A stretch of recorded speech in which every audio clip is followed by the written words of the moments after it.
और वहीं बिहार में 10 सर्कुलर रोड आवास को लेकर सियासी बयानबाजी लगातार तेज होती जा रही है। राबड़ी देवी के फोर्स भेजकर बंगला खाली करा लो वाले बयान पर अब जेडीयू की प्रतिक्रिया सामने आई है। जेडीयू प्रवक्ता नीरज कुमार सवाल उठाते हुए उन्होंने कहा कि आखिर सरकारी आवास से इतना लगाव क्यों है।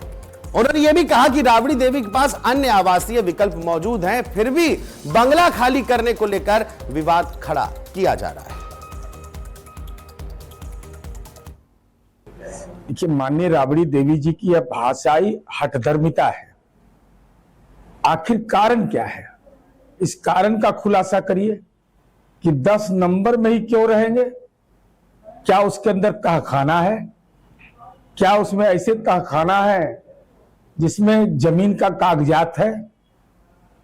नहीं, वो आपको विहित प्रक्रिया के तहत 3 नोटिस दिया गया, 39 नंबर क्रमांकित मकान आपको आवंटित किया गया, वैकल्पिक सुविधा आपको उपलब्ध है।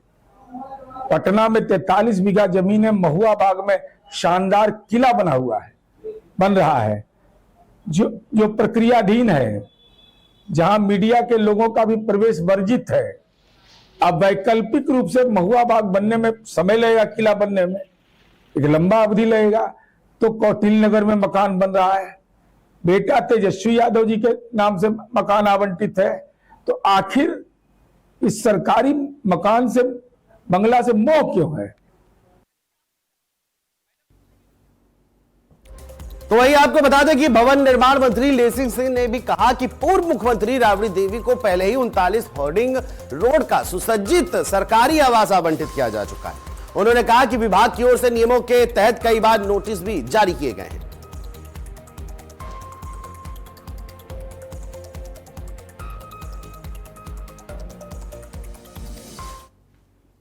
देखिए, पिछले वर्ष 25 नवंबर को ही जो विपक्ष की विधान परिषद में नेता हैं माननीय राबड़ी देवी जी के नाम से 39 हार्डिंग रोड आवंटित किया गया था और अब सुसज्जित भी कर दिया गया है।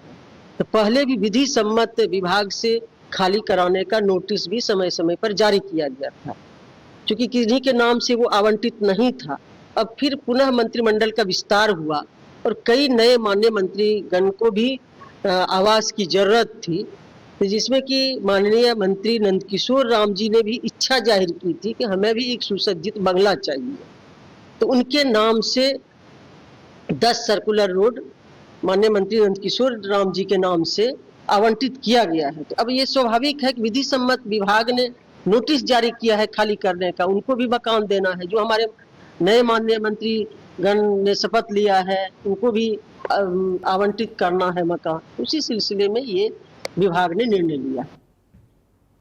और इसी पर ज्यादा जानकारी के साथ बिहार से हमारे संवाददाता अमित वर्मा हमसे जुड़े हैं। अमित, आपसे जानना चाहूंगा, पहला बड़ा सवाल कि सत्ता की मलाई नहीं मिली तो लोकतंत्र में जनता की गाढ़ी कमाई का ही इस्तेमाल किया जाए। आखिर इस बंगले से इतना लगाव क्यों है? सवाल यह भी हो रहा है। ऐसा तो नहीं आपको बंगला खाली करके सड़क पे दिया जा रहा है, सड़क पे फेंक दिया जा रहा है, आपको एक 39 करके एकदम बंगला और अलॉट किया जा रहा है। तो आखिर वजह क्या है खाली करने की, जबकि प्रक्रिया के तहत नोटिस भी 3 बार भेजे गए हैं? जी देखिए, बंगले को लेकर लगातार पिछले 6 महीने से सियासत पूरी तरह से गर्म है। जिस तरह से 25 नवंबर को पहला नोटिस जारी किया गया था, जिस तरह से बिहार की भवन निर्माण मंत्री हैं, उनका कहना है कि 25 नवंबर जो है पहला नोटिस जारी किया गया था और उस नोटिस में किया गया अलाउड कर दिया गया और जारी किया गया। लगभग पिछले 6 महीना मुख्यमंत्री बिहार की सियासत पूरी तरह से गर्म है। लगातार जहां जो निर्माण है वो कहते हैं कि आखिर में से इतना आखिर में क्या है, क्या कुछ आगे रखा है। कई साल जो है में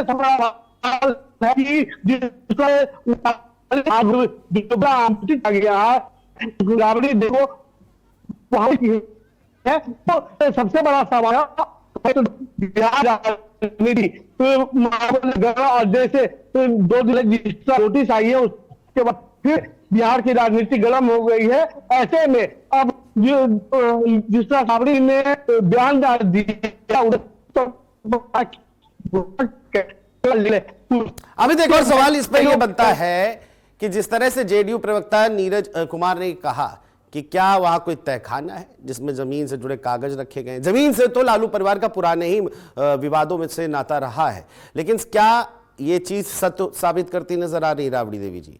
अब इनको बंगला ये कब आवंटित हुआ था, ये प्रश्न ये भी हो जाता है कि अगर एक आवंटित हुआ था, नियम प्रणाली होती है, मुख्यमंत्री रहते आवंटित हुआ या जब पूर्व मुख्यमंत्री बनी तब आवंटित हुआ, और तब से लगातार अगर ये हो रहा है, तेजस्वी यादव को भी बंगला अलॉट है, तो आखिर सरकारी संपत्तियों से इतना लगाव क्यों? देखिए, नीरज कुमार भी इसी तरह का बयान दे रहे हैं कि आखिर में सरकारी संपत्ति से लगाव क्यों। और लगातार जिस तरह से लगातार नोटिस मिल रही है, उसके बाद जो है राबड़ी देवी 10 सर्कुलर आवास को खाली नहीं कर रही है। उसके समय क्या है, क्या कुछ तहखाना है सर्कुलर आवास में, क्या कुछ जो कागजात है, जमीन के कागजात है, वो जो है छुपा के जो है 10 सर्कुलर आवास पर रखा गया। कई तरह के जो आरोप जो है नीरज कुमार जो जनता यूनाइटेड के मुख्य प्रवक्ता है वो लगाने का कर रहे हैं, और उसको लेकर जो सियासत है पूरी तौर से देखने को मिल रही है। एनडीए की तरफ से लगातार बयानबाजी का दौर जारी है। लगातार बिहार सरकार के मंत्री विधायक जो उनके प्रवक्ता है लगातार जो है विपक्ष पर निशाना साध रही है, राबड़ी देवी पर निशाना साध रही है, नेता प्रतिपक्ष तेजस्वी यादव पर निशाना साध रहे हैं। जिस तरह से नीरज कुमार ने कहा कि जो कई जगहों पर जो है राबड़ी देवी का, तेजस्वी यादव का बंगला है, मकान है, उसको लेकर कई जगह जमीन है, इस तरह का आरोप लगा है। अब देखना है कि बिहार की सियासत में जो है कब बांग्ला खाली करवा पाती है। जिस तरह से राबड़ी देवी ने आज बयान दिया था कि पुलिस फोर्स बुला के बंगला खाली करवा रहे, इसी दौरान जो है आज एसडीओ नेतृत्व में यहाँ पर पुलिस आई और भारी संख्या में पुलिस बल की यहाँ पर तैनाती की गई थी। उसके बाद जो है जो अनिल कुमारी जो एसडीपीओ है वो है सर्कुलर आवास में मुलाकात करने का काम किया। कुछ देर मुलाकात करने के बाद वो चल गई, पर यहाँ पर पुलिस पर फोर्स की जो है तैनाती कर दी गई है। संख्या में 10 सर्कुलर आवास के बाद प्रशासन की तैनाती कर दी गई है। अब देखना है कि इस बिहार की जो 10 सर्कुलर आवास की सियासत है वो और कितने दिनों तक चलती है, और क्या लगता है कि पूर्व मुख्यमंत्री राबड़ी देवी इस बंगला को खाली करती है या इस पर भी अभी लगातार सियासत चलेगी। पर ये एक बड़ा सवाल है सियासत। देखिए, मुद्दे जो हैं बिहार की अगर मैं बात कर ले तो बिहार को जंगल राज की उपाधि सियासत तौर पे कहा जाता है कि जंगल राज है, जंगल राज है। अब जब चीजें स्पष्ट हो रही हैं, आपको एक सरकारी बंगले से हटा के एक दूसरे सरकारी सुसज्जित बंगले में रखा जा रहा है, तो दिक्कत क्या है? आम आदमी आज सड़कों पर आज भी रोटी सेक के खा रहा होता है, लेकिन राजनेताओं का बड़ा अलग है। गाढ़ी कमाई जनता इकट्ठा करे, उसके टैक्स से आपको सुविधाएं मिले, और जब आपको एक ऑप्शन दिया जा रहा है, ऐसा भी नहीं है कि आपको पूरी तरह से बेदखल किया जा रहा है, आपको बाकायदा नियमों के तहत एक ऑप्शन दिया जा रहा है, तो दिक्कत क्या आ रही है इसको लेकर के? क्या लालू परिवार में यही एक बंगला है, सरकारी बंगला? मैं पर इनके व्यक्तिगत बंगले की बात भी नहीं कर रहा हूं, क्या सरकारी बंगला यही है इनके पास? अमित, देखिए, जिससे 2005 जो है जो है आवास में रह रही है, और एक मोह आता है कहीं लगातार रहने के रहने के बाद एक मोह माया हो जाता है कि इस बंगले पर ऐसे में उसी को लेकर हो सकता है कि वो छोड़ना नहीं चाहती हो, पर जो है सरकारी बंगला है, यह प्राइवेट मकान नहीं है कि आप उसको छोड़ के नहीं जाइएगा, तो आपको जाना पड़ेगा। जिसको जो भी मंत्रिमंडल में मंत्री बनेंगे उनको ये अलाउड होगा। ऐसे में नंदकिशोर राय जो ये पहले विधायक थे और वो मंत्री उनको बना दिया गया है, नंदकिशोर राम को जो है मंत्री बनाया गया है और उन्हीं को ये बंगला अलाउड किया है। अब इस पूरे प्रकरण को लेकर जिस तरह भवन निर्माण जो उनको मन था, इच्छा थी विधायक बनने के बाद कि हमें जो है मंत्री बनने के बाद एक सवाल तो इस पूरे सियासी ड्रामेबाजी में अमित सबसे बड़ा निकल के यही आता है कि मुख्यमंत्री रहे, दो दो तीन तीन लोग परिवार के राजनीति में रहे, लेकिन 100 गज की अगर कुटिया भी नहीं बना पाए तो एक बड़ी ताज्जुब बात है भारतीय राजनीति की, खासतौर से बिहार की राजनीति की, कि सरकारी बंगले से इतना लगाव हो गया कि एक 100 गज की कोठी भी ना बना पाए। फिलहाल बहुत बहुत शुक्रिया अभी जी आपका तमाम जानकारियों को साझा करने के लिए।